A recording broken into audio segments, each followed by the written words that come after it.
ñëw ci ginnaaw bi nga xam ne ministre de l'intérieur jëloon na ay dogal ci làmb ji ak simol beeg yu ni mel mu ni képp ku nag ku fi defati yu mel ni le wala mu amati dinañ ko jël teg ko ci ndoddal mbër yi sàllaaw gouverneur bu Dakar gaa ñi seeti nañ ko.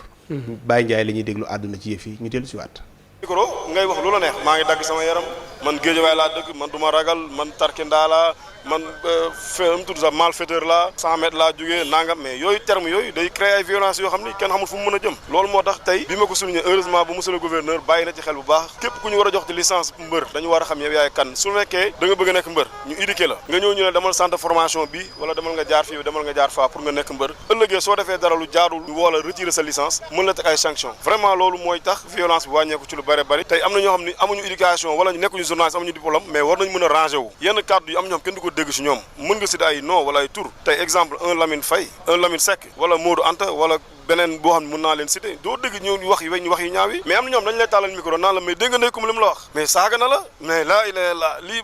yaa ngi koy bàyyi xel mais lan nga koy wax li mu la wax nga expliqué nit ki mu wax loo xam ne musiba naaru laay la gars yi retaale ko teg ko dem affiché la way Ndey Kumba attaqué Baye Ndiaye attaqué Modou Anta mais loolu day taal dëkk parce que tey mbëri ñëw ak excité tàng nga ñëw indi leen benn waykat mu wayal leen tey gën a baisse station bi mais nit ñi comprendre ñu non mais xam nga dagg seeram loolu terme la waykat bi moo koy way mais nekkul dañ ko war a pratiquer mais nekkul loo xam ne day yàq luy defar la à chaque fois da ngay gis nit ñi ko kaas way dañuy yàq feesu fees yi mais loolu day tempérer nit ñi bàyyiwuñ loolu xel en tout cas nañu gën a organiser waat muy youtubeur muy promoteur muy mbër yenn communication yi ñu wàññi ko yenn wax yi ñu wàññi ko yenn colin ñu wàññi ko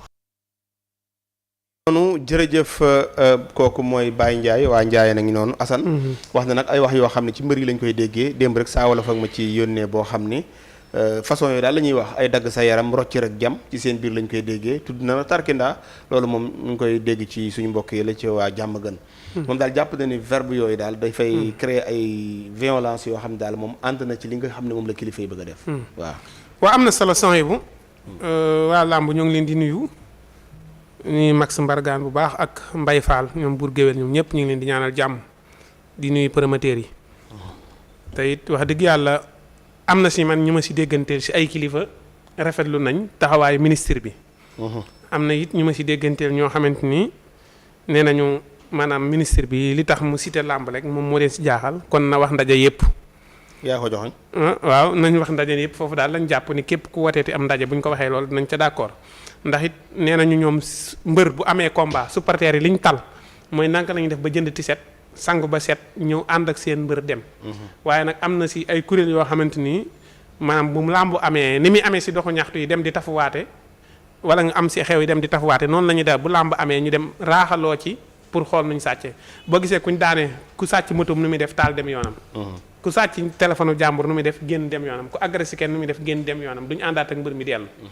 kon nag ñooñu bu ñu leen askanelee am mbër ba mbër mi nar si am problème loolu day doy waar moo tax nag biñ demee taseeg kilifa gi waxtaan nañu moom waxtaanu yaatu mu ni leen ginnaaw kilifa gi lii la bëgg ministre bi li mu bëgg la wax léegi nag ña ngi koy waxtaanee ba xam yan dogal lañ ci mën a jël ba loolu yi saafarawu ndax sooy bi léeg-léeg sax da ngay aw si am mbedd di dox ñu ne ak cant am fii si kanam nga tourné teggi cant ga ndax yaakaar ngeen boo fa afee ñu agressé la kon nag ministre bi dafa am liggéey bu toll ne màggalu Tuubaa te buñ ko si jàppalee mën nañ cee am ndam cant yeeg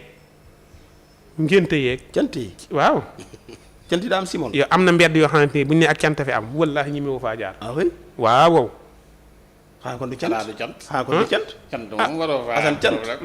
li ma wax nii kay da nga yaakaar ne kuñ dàq boo gisee cant da ngay rew dugg ci del xoolaale commentaire yi boo xoolee commentaire yi dinañ la ko confirmer Assane ak cant moom man mii di wax ak yow damaa teggi cant ba tàyyi yow kon du cant waaw teggi naa cant dem naa ciy cant alaaji saa yi kon moo ragal cant yi waaye cant ma ne sooy bu man laa la wax teggi naa ay cant ba tàyyi dem naa ay cant ba tàyyi ku ñuy sant ku ñuy sant moo ma jaaxal waaw kay waaye am na cant yoo xam ne boo doon aw si mbedd ñun la fii ñii fii cant da ngay tourné aw yi feneen ndax daanaka ña fay cant boo demee si làmb ji ñoom nga fay fekk ñaan dañuy def si moom waaw boobu lu wér la nag li ma wax nii te kenn du ko weddi léegi nag loolu lépp liggéeyu ministre bi la tey jii bu fekkee ni day jekki-jekki police yi soos si ak cant ramasse leen yóbbu police wala mu ni soos si ak ceet ramasse yóbbu police maam yooyu yëpp yaakaar naa sax waa indi woon nañ décret boo xam ne mooy xew yi àggatut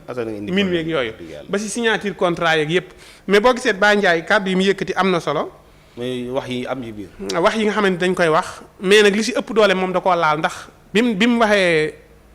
tudd nii ñi nga xam ne ñoo nekk si TikTok ak géeg yooyu ñoom ñooy indi yenn erreur yi ndax ñoo naan mbër mi ndax saaga nga diw dégg nga li la mbër diw bu la jàppee nee na yooyu mooy indi supporter di fudd kon ñoom Fadam lay wax di indi problème waaw mais dafa tudd ñaar Lamine Seck la wax ak kii Lamine la wax ak Modou Anta mu ne ñooñu moom lu rafet la ñuy def lu rafet la ñuy wax duñ jaxase kenn waaye ñi si des. ñi si des ñan. ñi si des si TikTok bi. kon est-ce que Cheikh lay waxal. non bi mu nee ñi si des kii nee na ko laajkat bi nee na ko pourtant yow de yaay dem si seen i live di ànd ak ñoom mu ne ko dëgg la dinaa dem si seen live waaye loolu du yoon. waaw kon ñoom it buñ bëggee jaay seen làmb dañ fiy bàyyi ñii nga xamante ni lu baax la ñuy wax lu baax la ñuy def dem sa ña nga xam ne ñooy ruuxale ñooñu ruuxale seen làmb yàqu ñu am ay problème kon nag ñooñu ruuxalee ministre de l'intérieur a ngi seen kaw noonu la ko waxee kon képp ku taxawati naan. diw ci boppam waaw. loolu la wax de wax bu kii ko wax Baye Ndiaye mais ñooñu ruuxalee ministre de l'intérieur a ngi si kaw moog ñiy simel yam rek ñu dañuy simel di dox ñoom ñuy simel si TikTok bi kon ñoom ñëpp nañ xam ne ñiy simel si TikTok bi ak ñiy simel di dox ñoo yam 50-50 la nañ si bàyyi xel am na ñuy simal ci TikTok. waaw. kon baax na. Alaaji nañ si bàyyi xel. ginnaaw intérieur de gouverneur de Dakar dugg na ci yëf yi. kon jàpp na ne yëf yi mën naa am ak daal ak coppite gu am solo.